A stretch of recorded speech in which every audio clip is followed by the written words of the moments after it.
Hello from Halloween Horror Nights at Universal Studios Florida. So I've been to Halloween Horror Nights. I got to do every single house, but what I did not get to do is really experience the scare zones, the food, the drinks, the shows, and the tribute store. Which is where I come in, because that's my specialty. It is indeed. So we are here at Halloween Horror Nights. It is a very busy weekend at nights. It's a Saturday.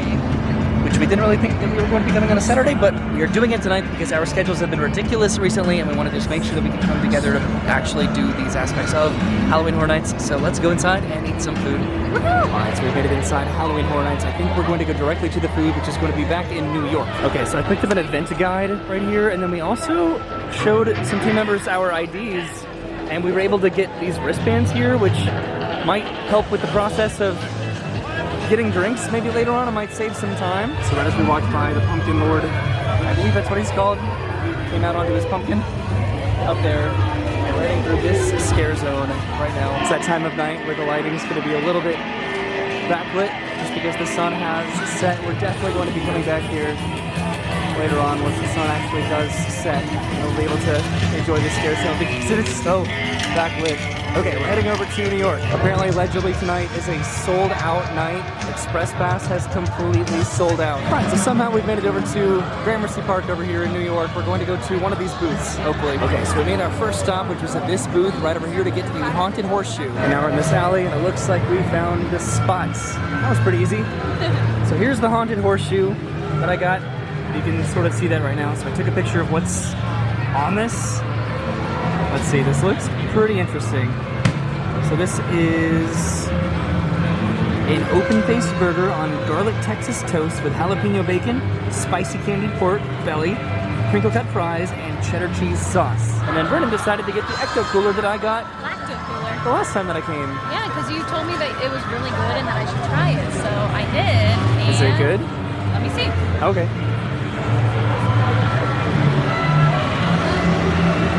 That's delicious. Yay! I don't know what the notes are. It says it's an ale, but honestly, it tastes like a sour to me. That's what I thought. It's delicious. Alright, so I finished up with my Haunted Horseshoe, which was very good. It was a little bit spicy, but it was pretty delightful, honestly. I agree. Just as far as a savory treat to start the evening on, it was perfect. So over here they have the twisted taters, like just the different variations of twisted taters. And then over here they have an ice cream sandwich. They have petrified rat tails, and then a spicy turkey and squash bun. All right, so we stopped by this last booth along the streets, and we got a few different items. So this is the pepperoni pizza skull. This is pepperoni and cheese stuffed skull served with a marinara dipping sauce. So that's pretty fun. And then I decided to get this. The lighting is very weird right now, just the frame rate underneath this tree.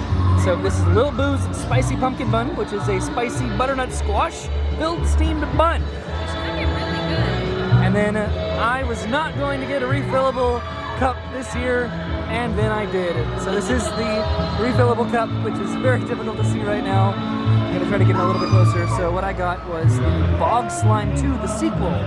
This is a New Amsterdam vodka, matcha cumin syrup, lime juice, and honeydew syrup beverage. Can I try it? You can totally try it. Is it good? That's actually absolutely delicious.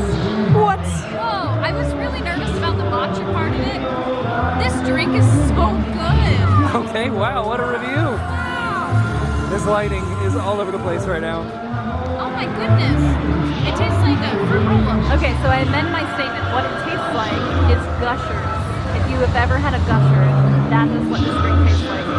Okay. And you're pretty much done with your Lacto Cooler now, which I think I call the Ecto Cooler. We took some pictures underneath this tree here because this is always fun lighting. So I'm gonna go and try this. It kind of does taste like a gusher, doesn't it? Right? I don't remember the decade that I had gushers last, but that definitely tastes like gushers. It's a good drink. Wow. This is nice. Now we can get refills for the price of what a 12 ounce would have been for this. Okay, so we've tried both of these so far, and this is pretty much what you'd expect. This is just like a little cheese-filled bun with some marinara sauce. It tasted exactly the way I kind of expected it to taste, like theme park marinara sauce, but like a cheese bun is just, it's pleasant. It's like a little spicy bao bun. All right, so we are all done with our food, which was delicious. Still working on this drink. So what's sort of interesting is that when we came into the park, there was an area where we could go and get these wristbands where we showed our IDs, and then we were given these wristbands. So presumably that would make sense to where if we had the wristbands that we wouldn't have to be ID'd at the various booths, but they're required to ID at all of the booths. So these wrist bracelets, unless they're for specific bars around the park that are not the food booths for Halloween Horror Nights, they're sort of pointless because they do ID every single person. They're very, very strict about that. And we asked for clarification a couple times. So I don't know what the point of the wrist bracelets are. So right now we're just sort of admiring the theme of this particular scare zone. Right now, and all of the characters walking around. We do want to go over to the tribute store at some point tonight, so we're slowly walking through this scare zone. Again, appreciating all of the characters, and now it's foggy and dark. It seems like they do some sort of a show here in this scare zone.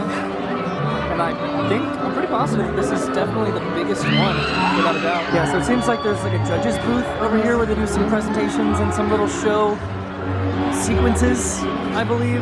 So that's cool. Okay, so we're heading out of the Sweet Revenge scare zone. That's what this New York scare zone is. And we're heading over to watch the Nightmare Fuel show, which is all the way in the back of the park. All right, we're heading into San Francisco right now, and the next scare zone that we're going to encounter, I think, is Conjure the Dark on our way over to Halloween Nightmare Fuel Wildfire. So if we want to get a good spot for Halloween Nightmare Fuel, we can't really stop on our way over there because that show starts in about half an hour. The night of harvest is upon us. Let us together bask in the glory of our customs. Drink, my devoted minions. It shall be our vitality! Cool.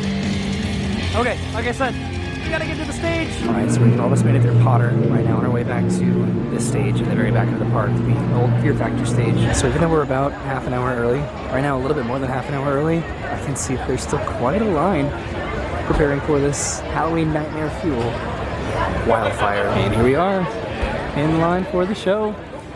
I've heard interesting things about this, but it's just really sexy. So now we just have to wait in this waiting area for them to let us all into the amphitheater to watch Nightmare Fuel, so hopefully they do that pretty soon. Okay, so about 15 minutes till the show, we've started to have some forward momentum here. Alright, so we made it upstairs to the theater. This looks like it's going to be pretty busy. Okay, so they made an announcement that there's nobody recording for the show, so we're just going to watch the show and have a great time. This is like a little pre-show right now. How cool is this? Ladies and gentlemen, in order that we may safely reset our stage and pyrotechnics, we need everyone to please exit the stadium at this time. So we exited through the fronts. A little bit of a crowd right now, but I'm sure it'll thin out in just a minute. All right, I think we successfully exited the theater. That was less of a hassle than I anticipated it being. All right, so we were routed through Potter, the Visiting World, and we're over here by this food booth. It is pretty crowded. Over here heading into Springfield. It is a very slow shuffle right now, just trying to get out of this area after the show. All right, we somehow made it over to Springfield, and now we just need to make it through this area where there's a bunch of chainsaws. You can sort of see the ghoulish show, the lagoon water show off in the distance. Straight ahead right there. I'm not sure if we're going to be able to watch that tonight. We'll try to. So this is probably going to be our next booth. Right over here, which is where I got the burger last time, but there's another menu item that Brennan was really interested in.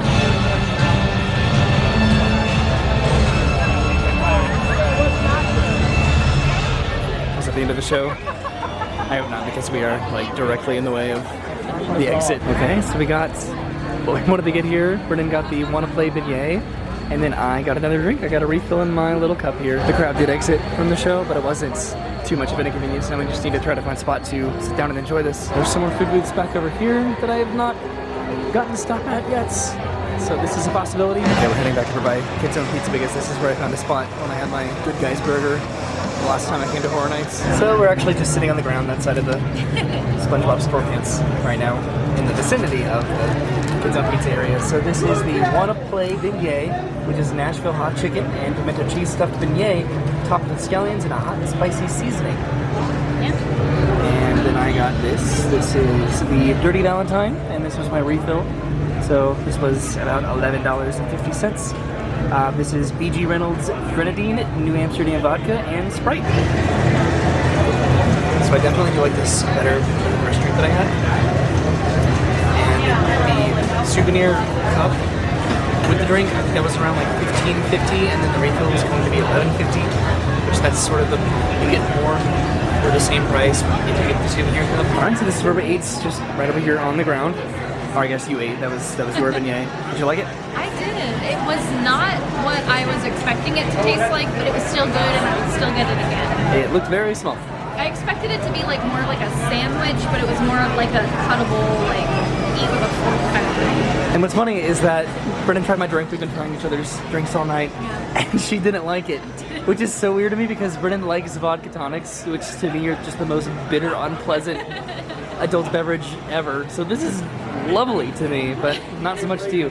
Okay, so now we're gonna go over here to this booth, I think. All right, so Brennan did get a drink over here. I was thinking about going to this booth. They have like a Philly cheesesteak and a cookie over there, but I'm not sure. So Brennan decided to get herself this Keel and Curly pecan pie cider, which she was warned it was very sweet, and you've already had a couple sips. It's sweet, but it's good. It's like, it's very like cinnamony and nutmeggy, and it tastes like fall. It's And you really like it a lot? nice. Yeah. So I think I decided to go ahead and forego that booth over there in favor of the Dia de los Muertos booth, which is going to be over on the other side of that scare zone that we have not yet encountered. So we can go over there. Also, major complaint here, where are my lights? I always like to walk through the beautiful lights over here, and they're not here right now. Usually the blue and red lights. What we might try to do is to make another stop at another food booth, and then we might try to see the next show, hopefully. This is also over by this booth over here, which I think that they have the Twisted Taters. This is the Scarecrow Cursed Soil Scare Zone. This one's a lot more lively than it was the other night when I was here, probably because it was raining.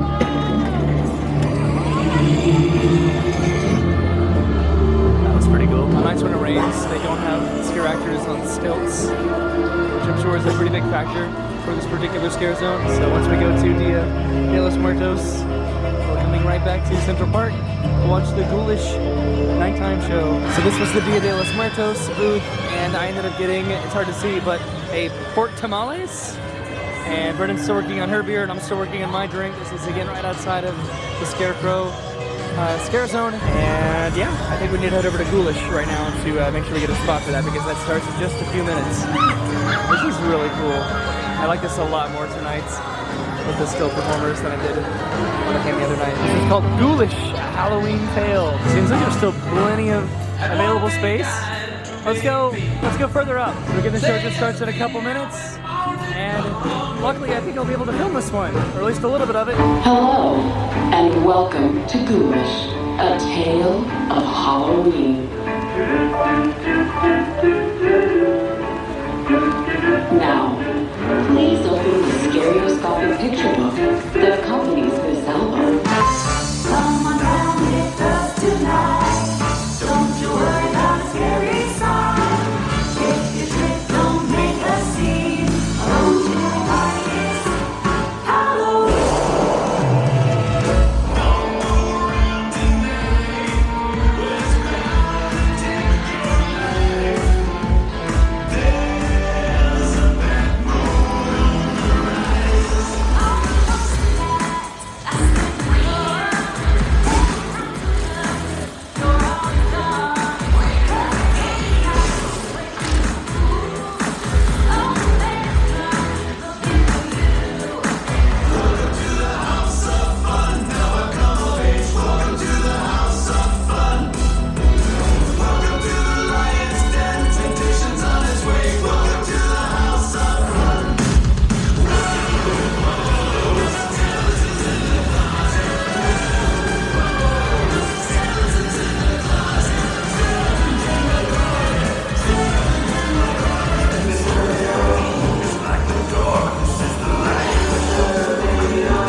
show. If you can hear me right now, it was really neat.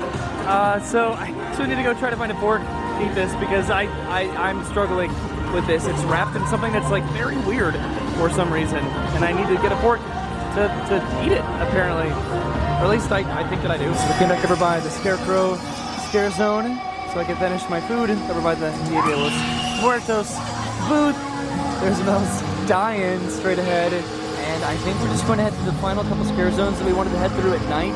We'll probably come back to do the tribute store at some point in the future, but then I think we might be heading out soon because it's getting close to midnight. There's the entrance to Ghoulish way over there, and we're walking past Mel's dying into one of our final scare zones. Isn't that cool how they do that? This is the Graveyard Deadly Unrest scare zone, and I did not get to see this one before the park closed when I came last week to experience Halloween Horror Nights all by myself.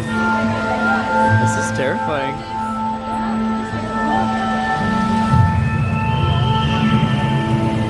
So many characters are just blending in. Woohoo! This is so cool. Just how they're utilizing the set pieces here. Set pieces that I didn't even get to see last time. How unique is this?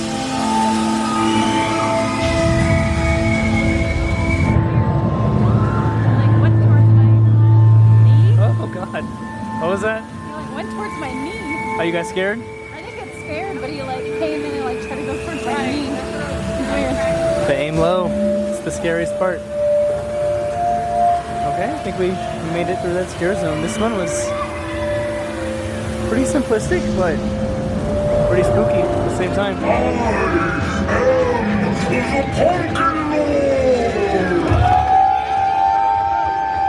How was that for timing? Okay, heading back through this scare zone. Finally. Hello, Pumpkin Lord. So this is the Horrors of Halloween scare zone, which to my understanding is a combination of the other scare zones this year. I think we're just going to walk through this one and then probably walk back. It's so cool to get to see all the pumpkins all lit up now. Hello! I love that the characters are on stilts. This makes so much of a difference. Okay, so we made it through the scare zone and now we're turning around and heading out. So we can say we went to every single scare zone during Halloween Horror Nights tonight. We still need to go to the tribute store, but we also need to do the Scarecrow stock. So I'm wondering if that could be its own trip to experience both of those activities. Hopefully we'll have more trips to Halloween Horror Nights if our schedules permit. It's really been all over the place in terms of just our availability to be able to come together or just at all this year. But I think we've done a pretty good job so far of being able to come to Halloween Horror Nights.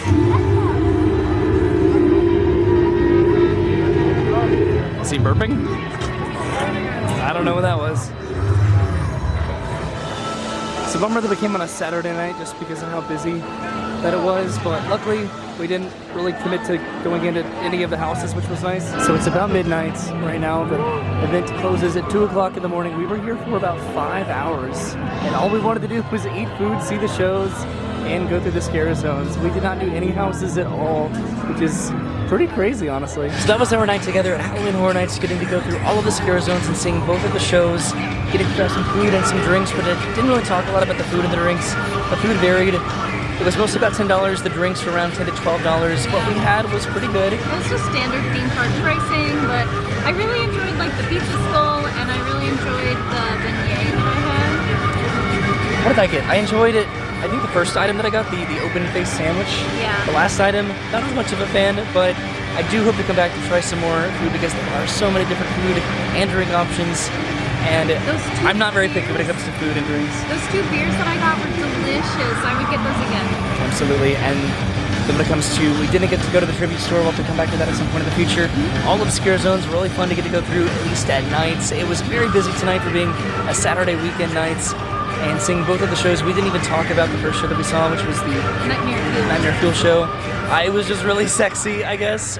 There was some really cool aerial acrobatics and fire and magic. It was very similar to the show last year. It was, and I enjoyed it. I thought it was a fun way to just spend the 30 minutes that we spent watching it. And the then Ghoulish show. It was cool. Yeah. I couldn't really personally follow the plot, if there was a plot to totally I think follow. it was all original, and I feel like the first half of it felt like very Mickey's Not So Scary, and then it started Okay. to pick up a little bit towards the end. It was cool. But it was cool. I liked it. We wanted to say that we saw the shows, and we did. And we got to go through the scare zones. We got to just be at Halloween Horror Nights together, and we wanted to try to get up before midnight. So we at least achieved that. But hopefully we can come back and experience maybe more Halloween Horror Nights. Try to get you into a house. Yeah. Maybe Dead Man's Pier. I think you'd like that a lot. Dead Man's Pier is the one I'm going to try and do this year. And I'd like to try to get to the houses again just to see what my list was at the beginning of the event, just how that compares to the end of the event, if that changes at all. I'd be curious. Hopefully we can come back again and eat more food, have more drinks, and just enjoy Halloween Horror Nights, the scare zones, and the houses. So thank you for hanging out with us. We will see you soon. Have a great day. Thanks for watching, and goodbye.